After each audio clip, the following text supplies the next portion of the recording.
Good morning મિત્રો.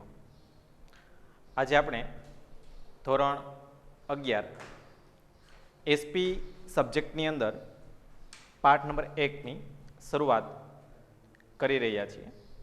હવે ખાસ યાદ રાખીએ કે ધોરણ 11 કોમર્સ છે એ આપણે પસંદ કરેલું છે, તો એ બાબતમાં સૌથી પહેલી ખાસ વસ્તુ યાદ રાખવાની, બરાબર, કે ભાઈ આપણે કોમર્સ શા માટે પસંદ કરેલું છે, બરાબર ને?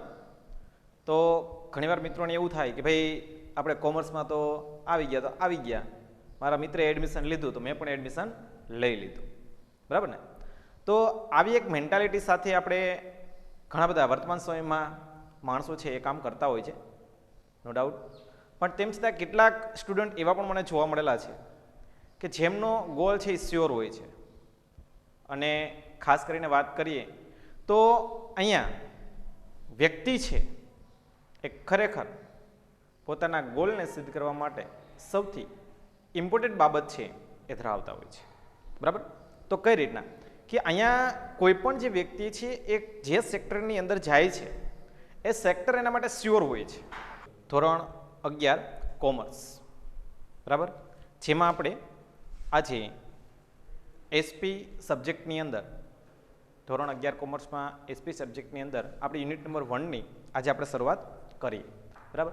ઘણા મિત્રોને એવી વિચારસરણી હોય કે જટ આપણે 11 કોમર્સ કઈ રીતના સ્ટાર્ટ કર્યું એની વાત કરીએ, પણ મિત્રો બેઝિક ઇન્ફોર્મેશન છે એ આપણા માટે સૌથી ઇમ્પોર્ટન્ટ છે, બરાબર.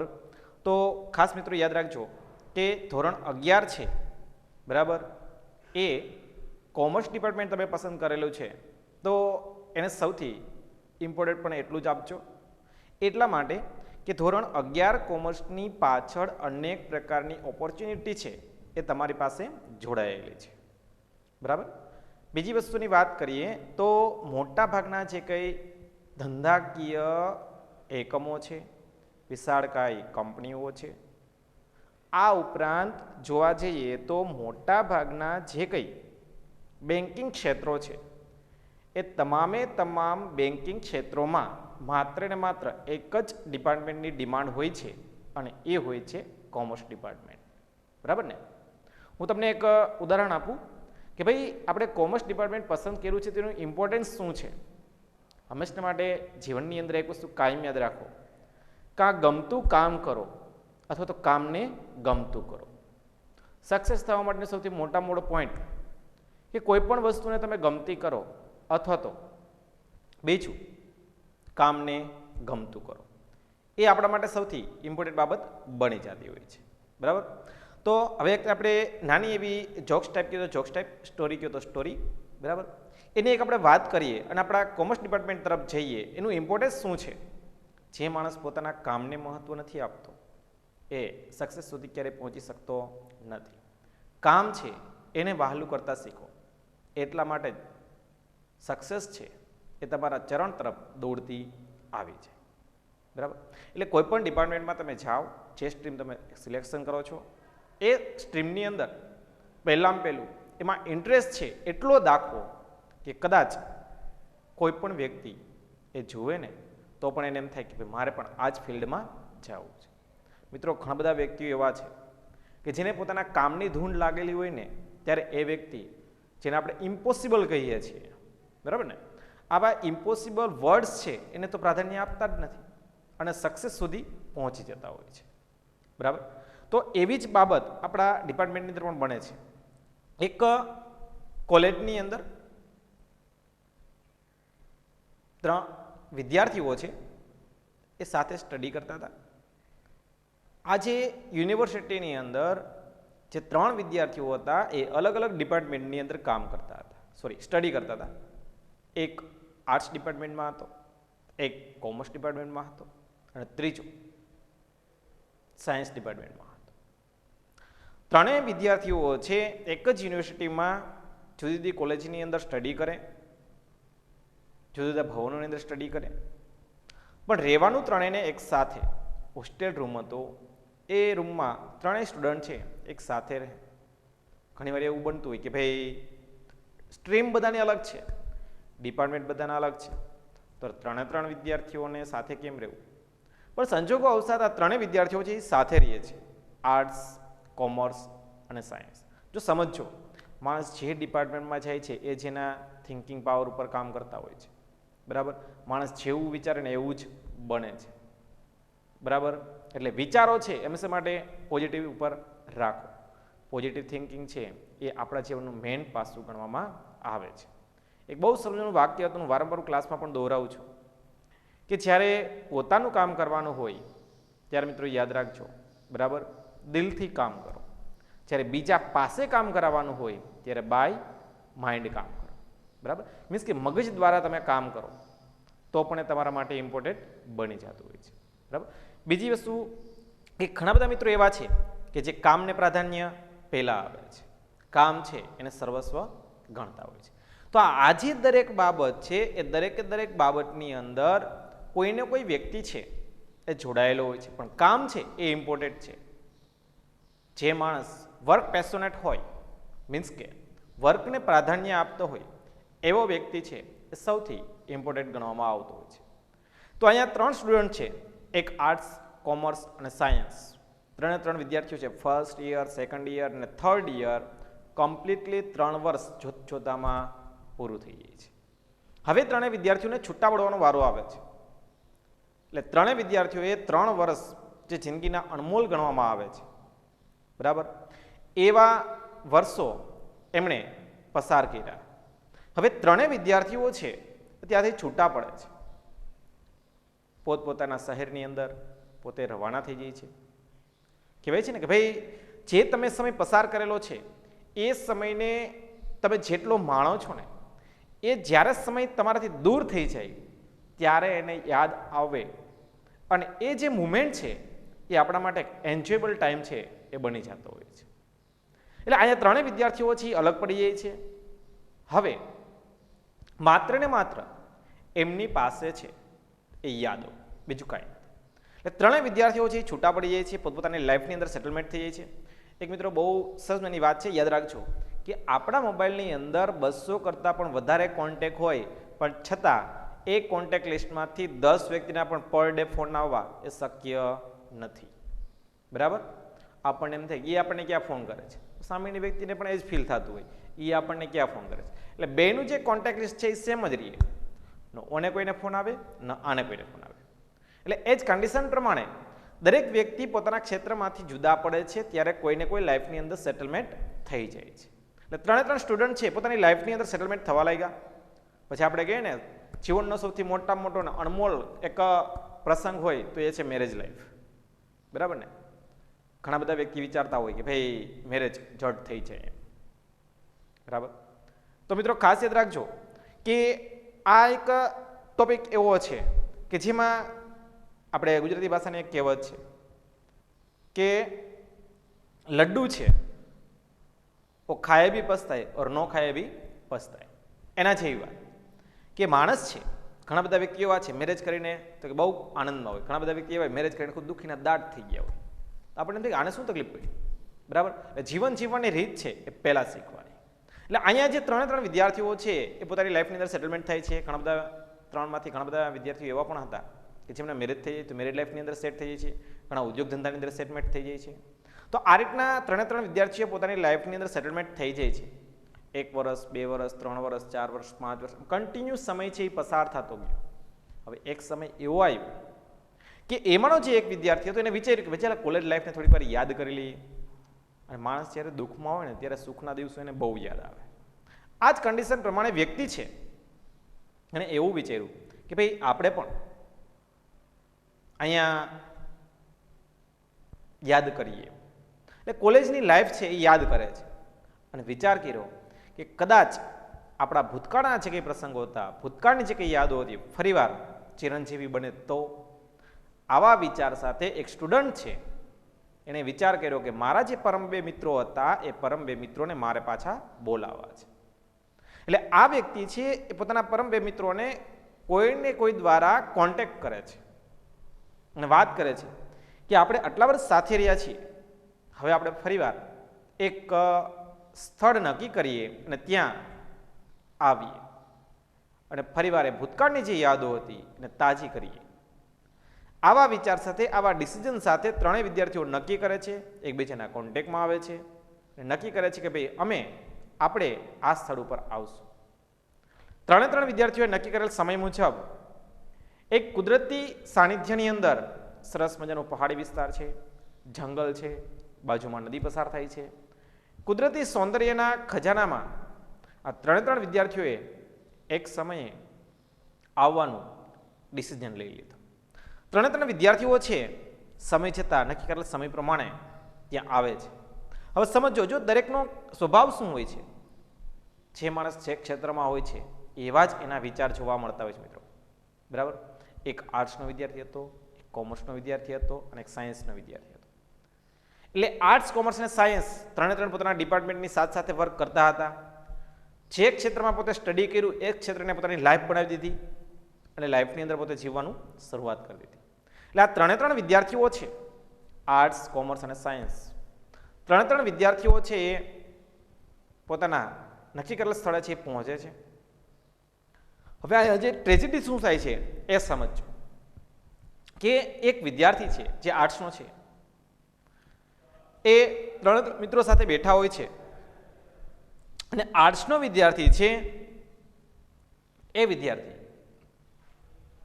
બોલે છે, આપણે જે ભૂતકાળમાં કામ કરેલું હતું, ભૂતકાળમાં સાથે રહેલા હતા, સ્ટડી કરેલું હતું, એ ખરેખર અદ્ભુત હતું. આવા વિચારની સાથે એ આર્ટ્સ વાળો જે વિદ્યાર્થી છે એ વિદ્યાર્થી પોતે આ જે નદી છે, જંગલો છે, પહાડો છે, આ તમામ વસ્તુઓને જોવે છે અને કહે છે કે ભાઈ ખરેખર કુદરતનો નજારો પણ અજીબ છે. અને જોતામાં તો એને કાવ્ય લખી નાખ્યું, સરસ મજાના કાવ્યની રચના કરી અને પોતાના બંને મિત્રોને બતાવી કે જો આપણી લાઈફ તો સરસ હતી જ અને અત્યારે પણ છે જ, પણ કુદરતનો નજારો એ પણ અજીબ છે. એના આધારે આર્ટ્સના વિદ્યાર્થીએ આવું કાવ્ય લખી નાખ્યું, જોરદાર કાવ્ય બનાવ્યું, બંને પ્રશંસા પણ કરી. ધીરે ધીરે ત્રણેય વાતો કરતા હતા. એમાં સાયન્સનો જે સ્ટુડન્ટ હતો એ સ્ટુડન્ટે પોતાની થોડીક રજૂઆત કરી અને કીધું કે મિત્રો જુઓ તો ખરા કુદરતનો નજારો, કેટલા બધા વૃક્ષો છે, પહાડી વિસ્તાર છે, નદી બાજુમાંથી પસાર થાય છે. આ જે વૃક્ષો છે એ કેટલું ઓક્સિજન છે એ બહાર કાઢે છે, બરાબર, કેટલું કાર્બન ડાયોક્સાઇડ છે એ બહાર કાઢે છે. એની ગણતરી કરવા લાગ્યો. આ વૃક્ષો છે કેટલો વરસાદ લાવવામાં આપણને ફાયદો થાય છે, પહાડી વિસ્તારો છે તો એમાંથી કેટલા ખનિજો આપણને મળશે, નદી કિનારો છે તો એ દરિયા પાણીના જળ પ્રવાહની અંદર કેવી રીતના વિદ્યુત ઉત્પન્ન કરી શકાય, જળ પ્રવાહની અંદર દરિયાઈ જીવો કેવા હશે એ આપણને કેવી રીતના ઉપયોગી બનશે. આવા તમામ વિચારોની રજૂઆત કરી, બધાએ પ્રશંસા કરી. ત્રણ વિદ્યાર્થીઓ એકબીજાની ચર્ચા કરતા હતા. છેલ્લે વૈધો કોણ? આપણો કોમર્સ ડિપાર્ટમેન્ટ, જેમાં તમે પસંદ કરેલો છે. આ કોમર્સ ડિપાર્ટમેન્ટ આ વિદ્યાર્થીના વિચાર જોજો. જો સાયન્સમાં હતો તો એને CO2 અને O2 સિવાય કંઈ જોવા ન મળ્યું, બરાબર. આર્ટ્સનો હતો તેને કાવ્યગાન સિવાય કંઈ જોવા ન મળ્યું. હવે જે મેન ઇમ્પોર્ટન્ટ બાબત છે એ છે કોમર્સ ડિપાર્ટમેન્ટ. એ કોમર્સ ડિપાર્ટમેન્ટનો જે વિદ્યાર્થી છે એ વિદ્યાર્થી અહીંયા આવે છે અને એ વિદ્યાર્થીએ જોયું કે વાહ શું વાત છે, કુદરતનો ખજાનો પણ અજીબ છે. એણે વિચાર્યું કે આટલા બધા વૃક્ષો છે, જો આ વૃક્ષોને કાપી નાખવામાં આવે ને તો ખરેખર 2 ટન ગાડી લાકડાની ભરાય અને એમાંથી નફો તો મળે જ. આ પહાડ છે, આ પહાડમાંથી જો ખોદીને ખનિજ કાઢી દેવામાં આવે ને તો ખરેખર મને લાખો રૂપિયાની આવક થાય. આ નદી કિનારો છે, આ નદી કિનારે જો કોઈ સિસોર બનાવી દેવામાં આવે, બરાબર, કોઈ સારામાં સારું એક ફરવાલાયક સ્થળ બનાવી દેવામાં આવે તો લાખો રૂપિયાનો નફો થાય. જો દરિયાની અંદર જે માછલા છે એ કાઢી લેવામાં આવે, વેચાણ કરવામાં આવે તો એમાંથી લાખો રૂપિયાનો નફો થાય. આવા વિચાર કોના હતા? કોમર્સમાં. એટલે મિત્રો ખાસ યાદ રાખજો કે કોમર્સ હંમેશને માત્ર પ્રોફિટને પ્રાધાન્ય આપે છે, જેનાથી આપણો દેશ ચાલે છે. આર્ટ્સ વાળો ગમે એટલું કરશે, ગમે એટલા કાવ્યો બનાવશે, એના દ્વારા જે કંઈ આવક મેળવશે પણ એની હેન્ડલિંગ કરવાનું કામ કોણ કરશે? કોમર્સ. બીજું, સાયન્સવાળા ગમે એટલું કમાશે પણ તેમ છતાં એમનો હિસાબ રાખવાનું કામ કોણ કરશે? કોમર્સ. દેશનું આખું અર્થતંત્ર છે એ કોમર્સ ઉપર ડિપેન્ડ હોય છે. એટલા માટે જ કોમર્સ છે એને બેસ્ટ ગણવામાં આવે છે. તમે પણ જે રસ્તો પસંદ કરેલો છે એના માટે પણ ઓલ ધ બેસ્ટ. બરાબર. એટલે કોમર્સ માટે અનેક પ્રકારની ઓપોર્ચ્યુનિટી પણ છે. આ તો એક સામાન્ય ઉદાહરણ હતું. એ ઉદાહરણની સાથે સાથે સમજવા જેવી બાબત હતી કે કોમર્સ છે એ માત્ર ને માત્ર પ્રોફિટને પ્રાધાન્ય આપે છે, કોઈ ખોટી રીતે નહીં, પણ લીગલી રીતે જે જાહેર જનતા છે એમને પણ સારામાં સારા એક ક્વોલિટીયુક્ત પ્રોડક્શન મળે અને પોતાને પણ પ્રોફિટ મળે એવા હેતુ સાથે એ આગળ વધે છે. બીજું એ દરેક વિભાગની સાથે સાથે કામ કરતા જે કંઈ વ્યક્તિઓ છે એ વ્યક્તિઓને પ્રાધાન્ય આપવાનું પણ કામ કરે છે. એટલે કોમર્સ ડિપાર્ટમેન્ટ છે એ બજારમાં પણ એટલું જ મહત્વ ધરાવે છે. કોમર્સ શીખનાર વ્યક્તિ, જો મિત્રો યાદ રાખજો, એક વેપારીનો મગજ અને એક સામાન્ય માણસનો મગજ બેમાં હાથી ઘોડાનો તફાવત જોવા મળે છે. આપણે એક એક્ઝામ્પલ લઈએ. એક કોમર્સ સ્ટુડન્ટ હોય અને એક સામાન્ય વ્યક્તિ હોય છે. બરાબર. જો બધા વ્યક્તિ કંપનીના માલિક નથી બનતા એનું કારણ શું? બધા વ્યક્તિઓ ટોપ લેવલ સુધી પહોંચી નથી શકતા એનું કારણ શું? એક વસ્તુ, અને એ છે માત્ર ને માત્ર થિંકિંગ પાવર, વૈચારિક શક્તિ. બરાબર.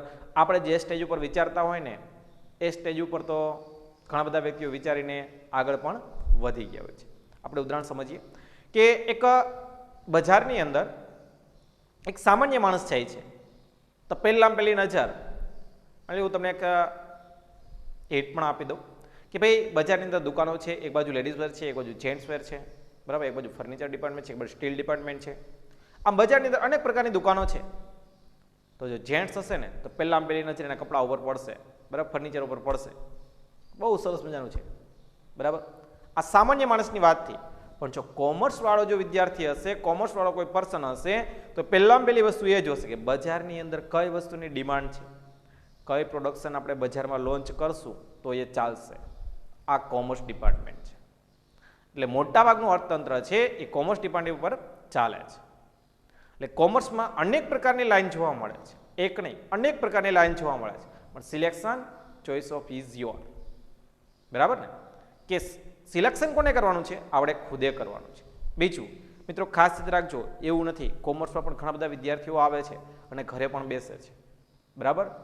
કોમર્સ કર્યા પછી પણ તમારી પાસે પહેલું તમારી આવડત છે ને એ ઇમ્પોર્ટન્ટ બાબત બની જતી હોય છે.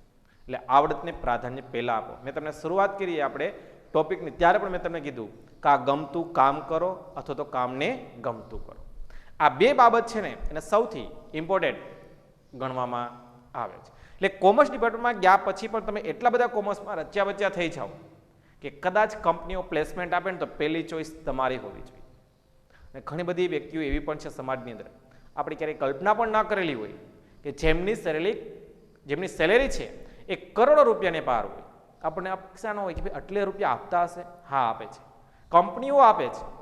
અને મોટાભાગની જે કરોડો સેલેરી આપે છે ને એ કંપનીઓની અંદર આપણને ક્યારેય કલ્પના પણ ન કરી કે ઇન્ટરવ્યુમાં પૂછતા શું હોય. બરાબર. જો કોમર્સ ડિપાર્ટમેન્ટની અંદર આપણે યુનિટની શરૂઆત થાય કે ન થાય, પણ એક સામાન્ય તમને વાત સમજાવી દઉં કે તમે કોમર્સ ડિપાર્ટમેન્ટમાં છો તો ખાસ યાદ રાખજો કે મોટાભાગની જે ઉચ્ચ કંપનીઓ છે એમાં જે ઉચ્ચ હોદ્દેદારો છે એ ટોપ લેવલની કંપનીઓમાં ઉચ્ચ હોદ્દેદારો ઉપર જે બેસનાર વ્યક્તિ છે ને એ કોમર્સ ડિપાર્ટમેન્ટમાંથી આવેલા હોય. તો પ્રશ્ન આપણને એમ થાય કે એવું શું ભણેલું હશે, શું સ્ટડી કરેલી હશે. બરાબર. પણ તેમ છતાં માણસનો થિંકિંગ પાવર છે એ સૌથી ઇમ્પોર્ટન્ટ બાબત બની જતી હોય છે. એટલે અહીંયા એક આપણે વધારે વાત નથી કરતા, પણ એક સામાન્ય વાત કરી દઉં તમને કે કોઈ ટોપ લેવલ ઉપર એક વ્યક્તિ હતો, મોટી કંપની. બરાબર. એમના માલિકે છે એમને ઉચ્ચ સેલેરી ઉપર રાખેલો હતો. એટલે એકવાર એમના મિત્રોએ પૂછ્યું કે ભાઈ આવડી મોટી કંપનીમાં તમને આટલી બધી સેલેરી આપે છે તો તમને ઇન્ટરવ્યુમાં પૂછે છે શું? અને બરાબર વાત છે ને, સાચી જ વાત છે કે ભાઈ આટલી બધી સેલેરી જો તમને આપતા હોય, કરોડો રૂપિયા વર્ષની અંદર તમને આપતા હોય, તો સેલેરી તમે લાખોની અંદર ગણો, પર ડેની ગણો, પર અવરની ગણો, પર મિનિટની ગણો. કદાચ સૂતા હોય તો પણ એની આવક ચાલુ જ હોય. આપણે સૂઈ જાય એટલે બધું બંધ, આંખો તો બંધ હોય જ છે. બરાબર. તો અહીંયા એ વ્યક્તિ છે સૂઈ જાય તો પણ એની આવક ચાલુ છે. એટલે આ વ્યક્તિ છે એવું વિચારે છે કે ભાઈ શું કામે આવું થયું એમ. એટલે એને પૂછવામાં આવ્યું કે ભાઈ તમે આવડી મોટી કંપનીમાં કામ કરો છો, આટલી મોટી સેલેરી આપે છે, તો તમને ખરેખર ઇન્ટરવ્યુમાં પૂછે છે શું?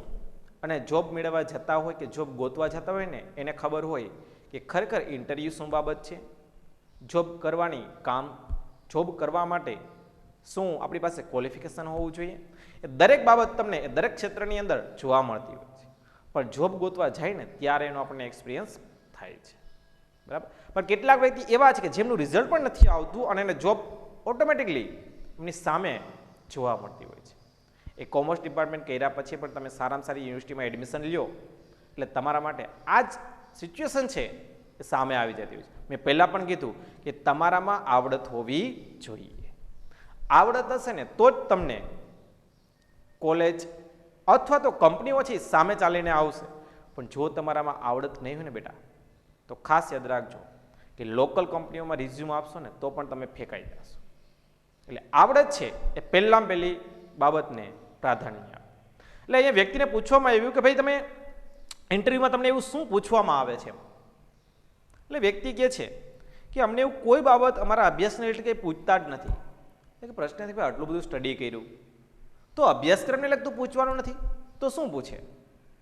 એટલે આ જે વ્યક્તિ છે એ જવાબ આપે છે કે ભાઈ અમારી સામે જે બેઠેલ જે અધિકારીઓ છે, જે ઓફિસરો છે, અમને એટલું જ પૂછે છે, how can handle negative situation in your life. એક જ ક્વેશ્ચનની અંદર તમારે એનો જવાબ આપવાનો. આજે એક જ લાઈનનો જે ક્વેશ્ચન છે એમાં તમારે જવાબ આપવાનો છે, બસ બીજું કાંઈ નથી. કે તમે તમારા જીવનની અંદર જે નેગેટિવ પરિસ્થિતિ હતી, નકારાત્મક સમય હતો, એ સમયને તમે કેવી રીતે મેનેજમેન્ટ કર્યો, મીન્સ કે કેવી રીતે હેન્ડલ કર્યો, કેવી રીતે એને પસાર કર્યો, બસ આ જ વસ્તુ. જો કોમર્સ ડિપાર્ટમેન્ટ કર્યું છતાં અભ્યાસક્રમ તો એક પણ પ્રશ્ન તમને પૂછવામાં આવ્યો નહીં. બીજું, તમારા લાઈફની અંદર તમે નેગેટિવ સિચ્યુએશનને કેવી રીતે હેન્ડલ કરો છો એને જ પ્રાધાન્ય આપ્યું. આપણને એમ થાય ભાઈ આટલું બધું સ્ટડી કરીએ છીએ કોલેજમાં, યુનિવર્સિટીમાં, સ્કૂલમાં, બરાબર, તો ભાઈ આવું તો કંઈ પૂછતા જ નથી. પૂછે એ જ તમારા જીવનનો સૌથી મોટામાં મોટો લાભ છે, યાદ રાખજો. એ જ તમારા જીવન સાથે સંકળાયેલી બાબત છે કે કોઈ પણ નેગેટિવ પરિસ્થિતિ હોય, કોઈ પણ નકારાત્મક પરિસ્થિતિ હોય, તમે એને હેન્ડલ કઈ રીતના કરો છો એ જ તમારી મોટામાં મોટી સિદ્ધિ છે. તમે ગમે એટલું સ્ટડી કરો પણ તેમ છતાં તમે કોઈ પરિસ્થિતિનું જો સોલ્યુશન કરી શકતા ન હોય તો એ સ્ટડી તમારી નકામી છે, બરાબર. એટલે કોઈ પણ પરિસ્થિતિનું હેન્ડલ કેમ કરવું ને એ તમારા સ્ટડીનો સૌથી ઇમ્પોર્ટન્ટ બાબત બની જતી હોય છે. એટલે અહીંયા પણ એવું જ હતું કે કંપનીની અંદર તો હજારો કર્મચારીઓ છે કામ કરતા હોય છે. દરેક પર ડે પ્રશ્ન હોય છે. એ દરેક પ્રશ્નનું સોલ્યુશન તમે કઈ રીતના કરો છો એ હેન્ડલ ક્લીન કરવા માટે જ તમને એટલી સેલેરી આપવામાં આવતી હોય છે. અને જે વ્યક્તિ આ પરિસ્થિતિનું સોલ્યુશન કરી શકતો હોય ને એવો વ્યક્તિ છે આ કંપનીના ઉચ્ચ ટોચ ઉપર બેસીને કાર્ય કરી શકે છે. એટલા માટે જ કંપનીમાં આવા ઉચ્ચ હોદ્દેદારો છે એ કોમર્સ ડિપાર્ટમેન્ટમાંથી આવતા હોય છે અને કોમર્સ ડિપાર્ટમેન્ટને સાકાર કરવાનું કામ પણ કરતા હોય છે, બરાબર મિત્રો. તો ખાસ યાદ રાખજો, આ હતું આપણું કોમર્સ ડિપાર્ટમેન્ટનું મહત્વ. તમે પણ જે 11 કોમર્સની શરૂઆત કરેલી છે એના માટે all the best, wish you all the best. ફરીવાર wish you all the best, બરાબર. કે તમે જે ક્ષેત્ર પસંદ કરેલું છે એમાં ઘણી બધી ઓપોર્ચ્યુનિટી છે. આપણે નેક્સ્ટ પિરિયડની અંદર આપણે ચર્ચા કરશું, ક્યારેક જો ફ્રી ટાઈમ હશે ત્યારે પણ ચર્ચા કરશું કે ભાઈ આપણી પાસે કોમર્સ ડિપાર્ટમેન્ટની અંદર કેવી ઓપોર્ચ્યુનિટી છે અને કેવા કાર્યો છે, બરાબર. હવે આપણે સબ્જેક્ટ તરફ જઈએ. સબ્જેક્ટ તરફ જતા પહેલા કોમર્સ ડિપાર્ટમેન્ટની અંદર તમારી પાસે બરાબર કેવા સબ્જેક્ટ છે એને ખાસ ધ્યાન આપીએ, બરાબર. તો કોમર્સ ડિપાર્ટમેન્ટ તમે પસંદ કરેલું છે તો આપણી પાસે 7 સબ્જેક્ટ, મિત્રો યાદ રાખજો, બરાબર. 7 સબ્જેક્ટ આપણી પાસે 7 સબ્જેક્ટ છે. 7 subject. 1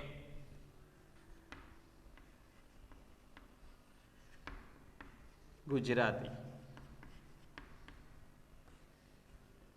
2 English, 3 state, 4 account, 5 એસપીએનસીસી, 6 BA અથવા તો જેને આપણે ઓસી કહીએ છીએ, અને 7 ઇકોનોમિક્સ. બરાબર. એટલે આપણી પાસે 7 સબ્જેક્ટ છે મિત્રો, યાદ રાખજો. કોમર્સ ડિપાર્ટમેન્ટની અંદર 11th કોમર્સ, બરાબર. 11th કોમર્સની અંદર તમારી પાસે 7 સબ્જેક્ટ જોવામાં આવે છે. એક Gujarati, English, state, account, SP, BA અને ઇકોનોમિક્સ. આ 7 સબ્જેક્ટની અંદર તમારા ટોટલ 700 માર્ક્સ થાય છે. 100 માર્ક્સનું દરેક પેપર આવે છે. જો આપણા માટે બધા વિષય છે એ અનનોન છે, મીન્સ કે અજાણ્યા છે, બરાબર. 2 સબ્જેક્ટને બાદ કરતા,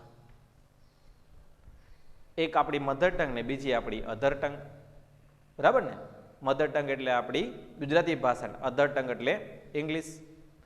આ જે છે એ આપણે એનાથી પરિચિત છીએ, પણ બાકીના જે 5 સબ્જેક્ટ છે એ 5 સબ્જેક્ટ આપણા માટે બિલકુલ અનનોન છે, મીન્સ કે અજાણ્યા છે. તો આ 5 સબ્જેક્ટ છે એ પણ 100 માર્ક્સના આવશે. ગુજરાતી અને ઇંગ્લિશ એ પણ 100 માર્ક્સનું આવશે. તો આજે કોમર્સ ડિપાર્ટમેન્ટની અંદર એક મિત્રો ખાસ યાદ રાખજો લાઈફ ટાઈમ માટે, કે જે ક્ષેત્રની તમે આવો છો એ દરેક સબ્જેક્ટમાં તમારે 100 માર્ક્સનું જ આવશે. એટલે એક પણ સબ્જેક્ટને એવું પ્રાધાન્ય નહીં આપવાનું કે ભાઈ મારે તો એકાઉન્ટ જ મને ગમે છે તો હું એકાઉન્ટમાં જ કામ કરીશ, મને તો ગુજરાતી ગમે છે ગુજરાતીનું જ વાંચ્યા કરીશ. ફરીવાર કોલેજમાં તમારા માટે સ્પેસિફાઈ એક જ સબ્જેક્ટ હોય છે, એમાં તમે આ વસ્તુ પસંદ કરો, નો ડાઉટ, એમાં કોઈ ના નથી. પણ તમે 11 અને 12 ધોરણ પસાર કરો છો ત્યાં સુધી તમારા માટે 7 સબ્જેક્ટ છે એટલું જ ઇમ્પોર્ટન્ટ ધરાવે છે, બરાબર. હવે બીજી વસ્તુની વાત કરીએ તો આ દરેક ક્ષેત્રની અંદર, બરાબર, સોરી, દરેક સબ્જેક્ટની અંદર તમારે 100 માર્ક્સનું લેવલ આવે છે, એટલા માટે દરેક સબ્જેક્ટને એટલું જ પ્રાધાન્ય આપવાનું. ઘણીવાર મિત્રો એવું પણ થાય છે કે ઘણા બધાને ઇંગ્લિશની અંદર એટલો બધો ઇન્ટરેસ્ટ હોય છે, સ્ટેટ એકાઉન્ટમાં તો કે 35 હોય, ઓમાં તો કે 90 અપ થઈ ગયો હોય. ઘણા બધા વ્યક્તિઓ સ્ટેટ એકાઉન્ટમાં એટલા બધા પાવરફુલ થઈ જાય, બાકીના સબ્જેક્ટને તો ગોણ ગણ નાખે. તો તમારું જે મેરિટ છે ને, કન્ટિન્યુ જે મેરિટ તમારું હોવું જોઈએ એ તમારું બનતું નથી. એટલે 11મું ધોરણ તમે સ્ટાર્ટ કરો છો ત્યારથી માંડીને 12મું ધોરણ તમારું પૂર્ણ થઈ જાય ત્યાં સુધી મિત્રો ખાસ યાદ રાખજો 7 સબ્જેક્ટ છે એ તમારા માટે ઇમ્પોર્ટન્ટ છે, અને એને જ ઇમ્પોર્ટન્ટ આપીને તમારે આગળ વધવાનું કામ કરવાનું છે, બરાબર. એટલે Gujarati, English, state, account, SP, BA અને ઇકો, કારણ કે દરેકમાંથી તમારા 100 માર્ક્સનું કામ થાય છે, અને એ 100 માર્ક્સને તમારે પ્રાધાન્ય આપવાનું છે, જેના આધારે તમારું રિઝલ્ટ છે એ તૈયાર થતું હોય છે, બરાબર. એટલે આપણે અહીંયા સબ્જેક્ટની વાત કરી, બરાબર.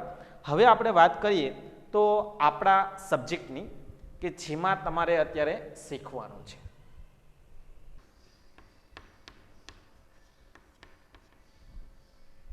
માહિતી સંચાર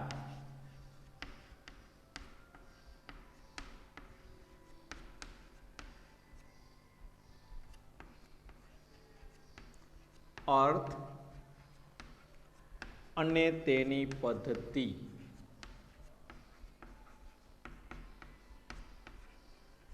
જણાવો. માહિતી સંચારનો અર્થ અને તેની પદ્ધતિઓ જણાવો, બરાબર. મિત્રો ખાસ યાદ રાખજો કે આ જે પ્રશ્ન છે એ તમારે 3 માર્ક્સની અંદર કે 4 ગુણની અંદર પૂછાઈ શકે છે, બરાબર. માહિતી સંચારનો અર્થ આપી તેની પદ્ધતિઓ જણાવો. એકદમ સરળ પ્રશ્ન છે, બરાબર. હવે પ્રસ્તાવનાની આપણે વાત કરીએ તો માહિતી સંચાર છે એક સભાનતાપૂર્વકનો વિચાર છે, બરાબર ને. હું અહીંથી બોલું છું ને તમે સમજો છો, એ શું બની ગયો? માહિતી સંચાર. કોઈ ગાંડો માણસ હોય એની સાથે તમે બોલજો એટલે શું થશે?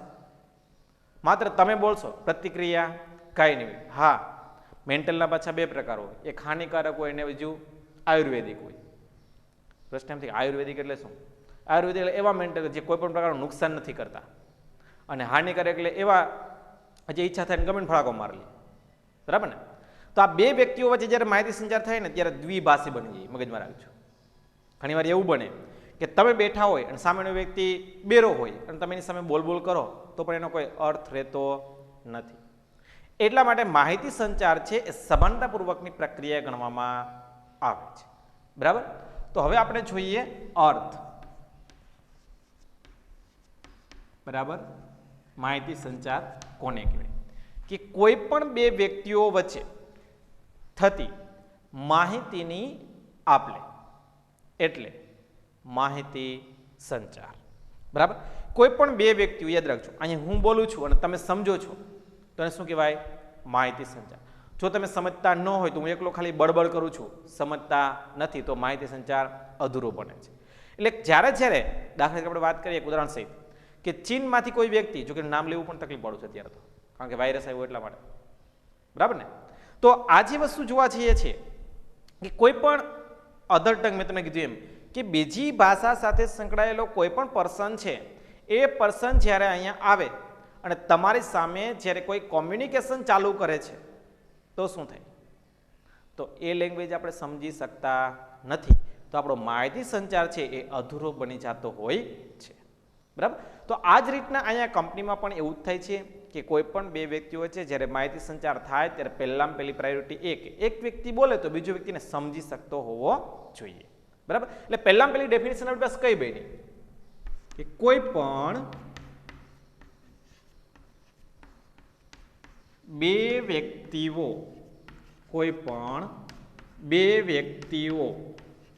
વચ્ચે થતી માહિતીની આપ-લે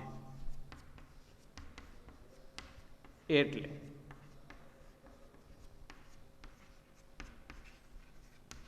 માહિતી સંચાર, બરાબર? કોઈ પણ બે વ્યક્તિઓ વચ્ચે થતી માહિતીની આપ-લે એટલે માહિતી સંચાર, બરાબર? હવે ખાસ કરીને વાત કરીએ તો આ એક ડેફિનેશન હતી, કોઈ પણ બે વ્યક્તિઓ. યાદ રાખજો, આમાં બીજી ડેફિનેશન પણ આપણે જોઈ શકીએ કે યોગ્ય સમયે યોગ્ય સ્થળે એક વ્યક્તિ દ્વારા બીજા વ્યક્તિને આપવામાં આવેલા વિચારો, લાગણીઓ અને એની આપ-લે કરવામાં આવે તો પણ એને માહિતી સંચાર ગણી શકાય, બરાબર? બીજી ડેફિનેશન જોઈએ તો એમાં આપણને શું કહેવા માંગે છે કે એક વ્યક્તિ દ્વારા બીજા વ્યક્તિને પોતાના વિચારો, લાગણીઓ, પોતાના મંતવ્યો બીજી વ્યક્તિ તરફ આપવાની પ્રક્રિયા, જેને આપણે શું કહીએ છીએ? માહિતી સંચાર, બરાબર? આપણે લખીએ, શરૂઆત કરીએ. માહિતી સંચાર, બરાબર? કોઈ એક વ્યક્તિ દ્વારા પોતાના વિચારો, બીજું લાગણી, મંતવ્યો અન્ય વ્યક્તિ પાસે રજૂઆત કરવા એટલે માહિતી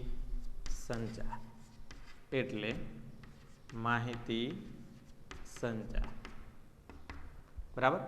ખાસ યાદ રાખજો, એક પોતાના વિચારો, લાગણી, મંતવ્યો, આ તમામ વસ્તુઓ છે જ્યારે તમે બીજા પાસે રજૂઆત કરો છો તો આપણે એને શું કહીએ છીએ? માહિતી સંચાર, બરાબર? કે કોઈ પણ બે વ્યક્તિઓ વચ્ચે થતી માહિતીની આપ-લે, જેને શું કહેવાય? માહિતી સંચાર.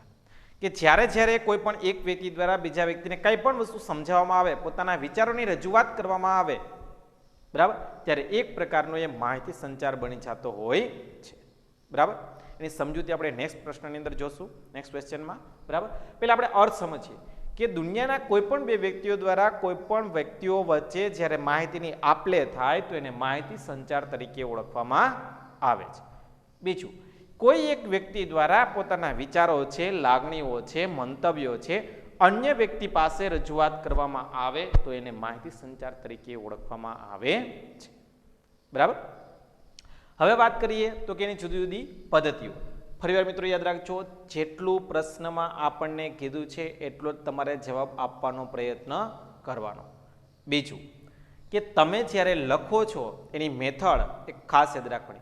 મિત્રો ખાસ યાદ રાખજો કે આપણે જે ધોરણ 10ની અંદર શીખ્યા હતા, બરાબર, એ બાબત અહીંયા અલગ બની જાય છે, કારણ કે આ તમારે 100 માર્ક્સનું પેપર હોય છે અને 100 માર્ક્સના પેપરની અંદર તમારે 100 માર્ક્સની થિયરી લખવાની હોય છે. એટલે ધોરણ 10ની અંદર જે તમે પ્રાધાન્ય આપેલું હતું, બરાબર, એ સબ્જેક્ટ અહીંયા એના કરતાં થોડાક અલગ પડે છે.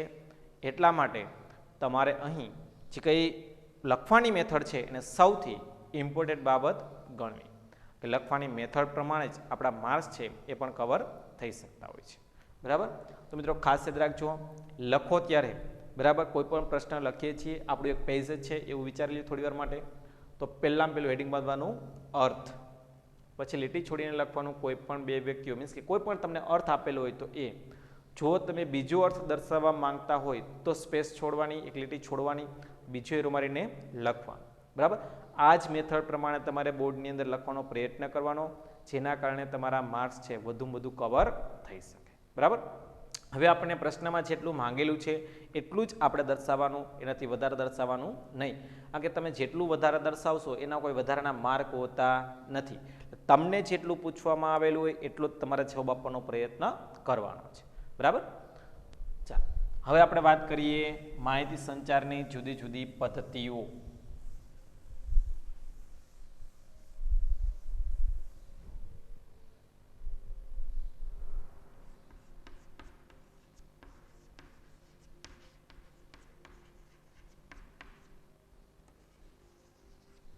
બરાબર. એકદમ સરળ પ્રશ્ન છે. પહેલાં મેં તમને બે અર્થ આપેલા હતા માહિતી સંચારના. બરાબર. હવે આપણે એની પદ્ધતિઓ જોવાની છે. જો મિત્રો ખાસ યાદ રાખજો, મેં તમને પહેલાં પણ કીધું, એક લખવાની મેથડ, બીજું પ્રશ્નમાં જેટલું માંગેલું છે એટલું જ આપવાનો પ્રયત્ન કરવાનો. બરાબર. એટલે માહિતી સંચારની જુદી જુદી પદ્ધતિઓની વાત કરીએ તો એમાં પહેલું લેખિત માહિતી સંચાર. લેખિત માહિતી સંચાર. બરાબર. બીજું મૌખિક માહિતી સંચાર. મૌખિક માહિતી સંચાર. દ્રશ્ય માહિતી સંચાર. દ્રશ્ય માહિતી સંચાર. એના પછી શ્રાવ્ય માહિતી સંચાર. એના પછી દ્રશ્ય શ્રાવ્ય માહિતી સંચાર. દ્રશ્ય શ્રાવ્ય માહિતી સંચાર. એના પછી વાત કરીએ તો મૌન માહિતી સંચાર. મૌન માહિતી સંચાર. બરાબર. ખાસ મિત્રો યાદ રાખજો, ટોટલ માહિતી સંચારની 6 પદ્ધતિઓ છે. લેખિત માહિતી સંચાર, મૌખિક માહિતી સંચાર, દ્રશ્ય માહિતી સંચાર, શ્રાવ્ય માહિતી સંચાર, દ્રશ્ય અને શ્રાવ્ય માહિતી સંચાર અને મૌન માહિતી સંચાર. બરાબર. એટલે આપણો અહીંયા પ્રશ્ન આ પૂર્ણ થાય છે. બરાબર. માહિતી સંચારનો અર્થ આપી તેની પદ્ધતિઓ જણાવો. હવે પ્રશ્ન પૂર્ણ કરીએ એ પહેલાં તમને સમજાવી દઉં કે પ્રશ્ન લખવાની રીત. મારી પાસે જગ્યા થોડીક ઓછી હતી અને કદાચ તમને ન પણ દેખાઈ શકે એટલા માટે અહીંયા થોડી સાઈડમાં લખેલું છે. પણ તમને જ્યારે પ્રશ્ન પૂછવામાં આવે આ 3 ગુણની અંદર તમને પૂછાઈ શકે એટલા માટે કે પહેલો જે અર્થ હતો એ તમારે 1 ગુણ, પદ્ધતિઓ તમે દર્શાવો છો એના 2 ગુણ. બરાબર. ટોટલ તમારો 3 ગુણનો પ્રશ્ન. બરાબર. આ જ પ્રશ્ન જો તમને સમજાવવાનું કહે કે ભાઈ દરેકનું ઉદાહરણ આપ, બરાબર, તો એ તમારા માટે 4 ગુણનો પ્રશ્ન બની જતો હોય છે. બરાબર. કે 5 ગુણનો પ્રશ્ન એસપી વિભાગની અંદર પૂછાતો નથી, એ સીસી વિભાગની અંદર તમારે પત્ર સ્વરૂપે પૂછાઈ શકે છે. બરાબર મિત્રો. તો હવે આપણે વાત કરીએ લેખિત માહિતી સંચાર, મૌખિક માહિતી સંચાર, દ્રશ્ય માહિતી સંચાર, શ્રાવ્ય માહિતી સંચાર, દ્રશ્ય શ્રાવ્ય માહિતી સંચાર અને મૌન માહિતી સંચાર. હવે આપણે શોર્ટ ફોર્મની અંદર એક સામાન્ય વાત કરીએ તો દરેકની ડેફિનેશન. બરાબર. તો જ્યારે કોઈ પણ માહિતી સંચાર તમે લખીને કરો છો તો એને લેખિત માહિતી સંચાર ગણવામાં આવે છે. જેમ કે ટપાલ દ્વારા, ટપાલ આપણે બીજાને લખીએ છીએ તો શું બની ગયું? લેખિત માહિતી સંચાર. બીજું મૌખિક માહિતી સંચાર. જ્યારે હું બોલું છું અને તમે સાંભળો છો તો એ શું બની ગયું? મૌખિક માહિતી સંચાર. ફોર એક્ઝામ્પલ તરીકે સંવાદ, વાર્તાલાપ, વાર્તા, વિચાર, ગોષ્ઠી, આ તમામ બાબતો શું બની જાય? મૌખિક માહિતી સંચાર. પછી દ્રશ્ય માહિતી સંચાર કે જેમાં તમે માત્ર જોઈ શકો, જેમ કે નકશો, ચાર્ટ, એમાંથી અવાજ આવ્યો કોઈ દિવસ કે હું ભારતનો નકશો છું, આ બાજુ ગુજરાત આ બાજુ છે, કીધું કોઈ દિવસ? ન કીધું. બરાબર ને. તો એ માત્ર તમે જોઈને સમજી શકો એને શું કહેવાય? દ્રશ્ય માહિતી સંચાર. બરાબર. પછી વાત કરીએ તો શ્રાવ્ય માહિતી સંચાર, કે જેમાં માત્ર તમને સાંભળવાનું મળે તો શું કહેવાય એને? શ્રાવ્ય માહિતી સંચાર. ફોર એક્ઝામ્પલ તરીકે વાત કરીએ તો MP3 સોંગ, બરાબર ને? ઘણા બધા ગીત ગાતા હોય ને આપણે મસ્ત મજાના થઈ જાય અને એ ગીતમાં આપણે જ છીએ એવો આપણે અહેસાસ થતો હોય, બરાબર ને? તો એ શું બની જાય? શ્રાવ્ય માહિતી સંચાર, બરાબર. અને આ શ્રાવ્ય માહિતી સંચારનું બીજું ઉદાહરણ તો રેડિયો પણ ગણી શકાય, બરાબર. પછી વાત કરીએ તો દ્રશ્ય શ્રાવ્ય, કે જેમાં તમે સાંભળી પણ શકો છો અને જોઈ પણ શકો છો, બરાબર. જેમ કે ટીવી છે, ઓડિયો વિડીયો છે, કે જેમાં તમે જોઈ પણ શકો અને સાંભળી પણ શકો. અને છેલ્લો મુદ્દો મૌન માહિતી સંચાર, સાઇન લેંગ્વેજ જેને કહેવામાં આવે છે, ઈશારાથી વાત થતી હોય. ફોર એક્ઝામ્પલ આપણે એક ઉદાહરણ લઈએ કે માની લો કે 30નો ક્લાસ છે, ગર્લ્સ બોયઝ બે છે, ક્લાસમાં કોઈ છે નહીં એટલે બધા વાતો કરે છે. એક શિક્ષક છે, ક્લાસના ડોર ઉપર આવીને ઊભા રહે છે અને ખાલી એટલું જ જોવે છે આમ. એટલે શું થાય? Total class silent. તો આને શું કહેવાય? મૌન માહિતી સંચાર. બીજું, ઘણા બધા વ્યક્તિઓ એવા છે કે જે કંઈ પણ બોલે નહીં, માત્ર મોઢું જ આમ કરે, એટલે શું બની ગયા? બધા ચૂપ. તો આને શું કહેવાય? મૌન માહિતી સંચાર, બરાબર. મિત્રો, તો આ રીતના તમારી પાસે જુદા જુદા માહિતી સંચારની પદ્ધતિઓ છે એ જોવા મળે છે. એટલે માહિતી સંચારનો અર્થ અને તેની પદ્ધતિઓ, બરાબર. આ સાથે આપણે અહીંયા એક પ્રશ્ન પૂર્ણ કરીએ છીએ, બરાબર. અસ્તુ. જય સ્વામિનારાયણ.